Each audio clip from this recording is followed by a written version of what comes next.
Morning student, online classes में आपका स्वागत है।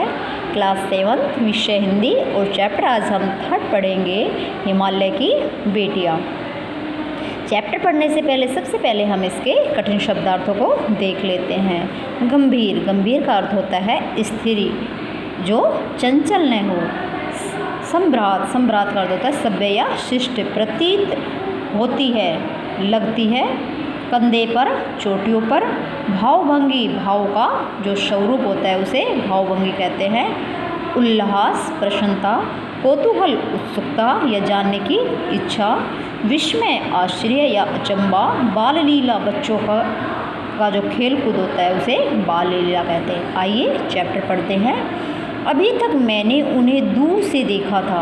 लेखक इसमें क्या कह रहा है कि अभी तक मैंने उन्हें दूर से देखा था। बड़ी गंभीर, शांत शांत, अपने आप में खोई हुई सी लगती थी। इसमें किसके बारे में बता रहा है लेखक? हिमालय की बेटियाँ, अर्थात जो हिमालय से निकलने वाली नदियाँ हैं उनको हिमालय की बेटियाँ बताया है। और लेखक कह रहा है कि अभी तक मैंने उन्हें दूर से देखा था। किनको? नदियों को। बड़ी शांत से, बड़ी गंभीर और शांत शांत, अपने आप में खोई हुई सी लगती थी। कौन? नदियाँ। संभ्रात, महिला की भांति वे प्रतीत होती थी, अर्थात जो नदियाँ थी वो शिष्ट या सभ्य नारी की तरह प्रतीत दिखाई देती थी या प्रतीत होती थी। उनके प्रति मेरे दिल में आदर और श्रद्धा के भाव थे। किनके प्रति? नदियों के प्रति। लेखक के जो दिल में है आदर और श्रद्धा के भाव थे। माँ और दादी, मौसी और मासी की गोद की तरह उनकी धारा में डुबकियाँ लगाया करता था। यहाँ लेखक कह रहा है कि मैं उन नदियों में, माँ की, जैसे माँ की गोद में बच्चा खेलता है, दादी की गोद में खेलता है, मौसी मासी की गोद में खेलता है, उसी प्रकार लेखक नदियों की धारा में, अर्थात नदियों के पानी में डुबकियाँ लगाया करता था। परंतु इस बार जब मैं हिमालय के कंधे पर चढ़ा, अर्थात हिमालय की चोटी, कंधे यहाँ किसको कहा गया है? हिमालय की चोटी पर चढ़ा, अर्थात हिमालय की चोटी पर जब मैं चढ़ा तो वे कुछ और रूप में सामने आई। कौन? नदियाँ। कुछ मैंने अलग ही रूप देखा उनका। मैं हैरान था कि यह दुबली पतली गंगा, अर्थात पतली सी क्या? गंगा नदी जो है, यही यमुना, यही सतलुज समतल मैदानों में जाकर विशाल कैसे हो जाती है। जब वो नदियाँ हिमालय से निकलती है जब तो दुबली पतली सी नज़र आती है, और जब वो समतल मैदान में जाती है तो अपना विराट रूप ले लेती है। तो लेखक कह रहा है कि मैंने समतल मैदानों में इनका विराट अर्थात विशाल में बहुत बड़ा रूप देखा है, और जब हिमालय से निकल रही थी जब तो बहुत छोटी लग रही थी, पतली दुबली लग रही थी। इनका उछलना और कूदना, खिलखिलाकर लगातार हंसते जाना, इनकी यह भावभंगी, इनका यह उल्लास कहाँ गायब हो जाता है? अर्थात जब वो अपने हिमालय, अर्थात हिमालय उनका पिता बताया गया, हिमालय को, नदियों को क्या बताया गया है? पिता। तो जब वो अपने पिता के पास रहती है तो उछलना, कूदना, खिलखिलाना, हंसते जाना, इनकी सब जो उल्लास है, अर्थात जो इनकी खुशी है, वो नीचे उतरकर जब वो हिमालय से निकलती है तो वो गायब कैसे हो जाता है? हिमालय से निकलने के बाद मैदान में जाकर, अर्थात जब वो मैदान में नीचे उतरती है तो उनका जो सब उल्लास और जो प्रसन्नता है, जो उनकी हथेलियाँ है, सब गायब हो जाती है। कैसे हो जाती है? कौन बता रहा है? ये लेखक। इनकी किसी लड़के को जब मैं देखता हूँ, यहाँ लेखक कह रहा है, जब मैं किसी लड़के को देखता हूँ, किसी कली पर जब मेरा ध्यान अटक जाता है तब भी इतना कौतूहल और विस्मय नहीं होता।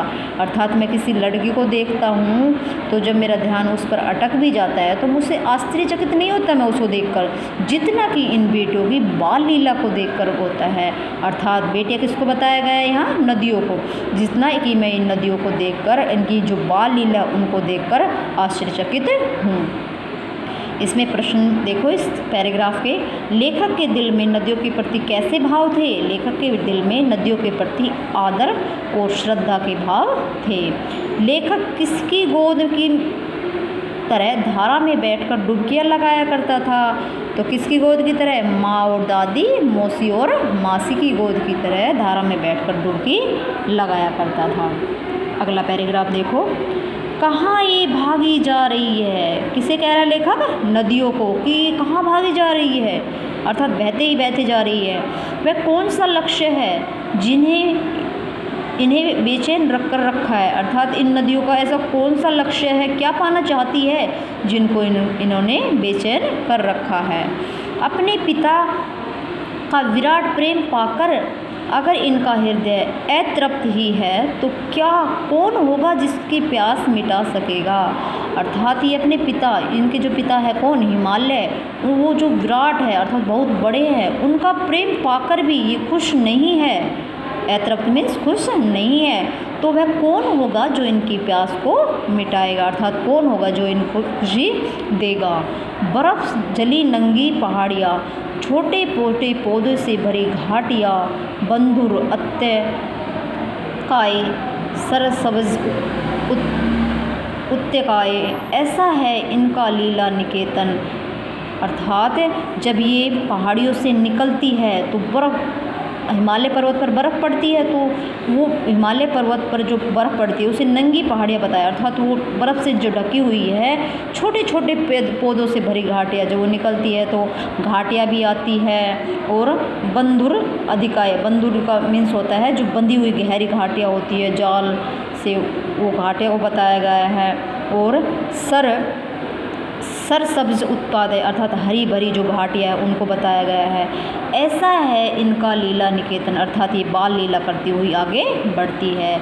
खेलते खेलते जब ये जरा दूर से निकल जाती है, जब ये नदियाँ खेलते खेलते हिमालय से जब दूर चली जाती है तो देवदार, चीड़, सरोज, चिनार, सफ़ेदा, केला के जंगलों में जा पहुँचकर शायद इन्हें बीती बातें याद करने का मौका मिल जाता है।